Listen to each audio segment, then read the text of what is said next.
que acontece? Essa regulamentação inicial era uma medida provisória chamada MP 871, que foi apresentada pelo governo Jair Bolsonaro, que era uma MP bem grande, ela não dizia respeito só aos descontos das aposentadorias, né? Ela era uma MP que visava várias medidas para controlar fraudes e corrupção no INSS. E lá no meio ela falava dessa questão dos descontos que eram feitos na folha dos aposentados, que já eram alvo de muitas denúncias de fraude.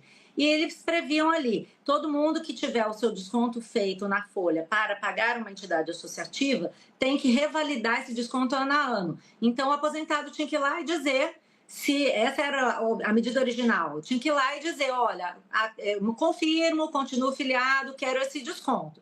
E isso gerou uma discussão muito grande, uma polêmica muito grande no Congresso, porque realmente a MP tinha várias medidas que cerceavam os sindicatos em geral, e essa era uma delas. E a esquerda fez uma força-tarefa, nesse caso, para colocar emendas que acabassem com a revalidação, com a necessidade de revalidação, ou ampliassem o prazo para essa revalidação passar a ser obrigatória, ou ainda ampliasse o prazo para se colocasse a nova tecnologia. Então, foram várias emendas e que levaram a um acordo no final dentro do plenário, que foi chamado pela própria esquerda de um acordo para a salvação dos aposentados. Por quê? Na visão dos deputados de esquerda, os sindicatos eram as entidades que deveriam estar capitaneando esse desconto, todos esses benefícios, que depois a gente viu que, dados em larga escala,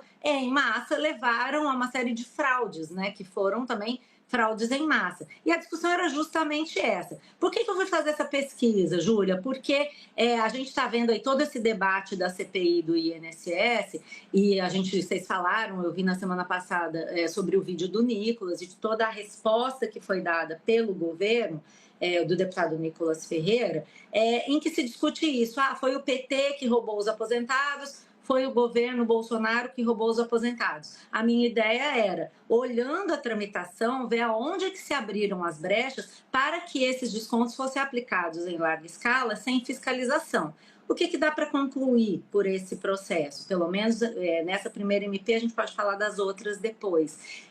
Que apesar de o texto foi feito pelo governo Bolsonaro, prevendo essa necessidade de revalidação, tinha uma questão relativa a sindicatos rurais e tal, e quem colocou as emendas que abriram os prazos para que essa revalidação passasse a valer, ou então que ela não fosse nem necessária no entendimento dos deputados, foi a esquerda. Então, todos os prazos que foram abertos vieram de emendas colocadas pela esquerda, que depois se conseguiu no plenário um acordo com o governo.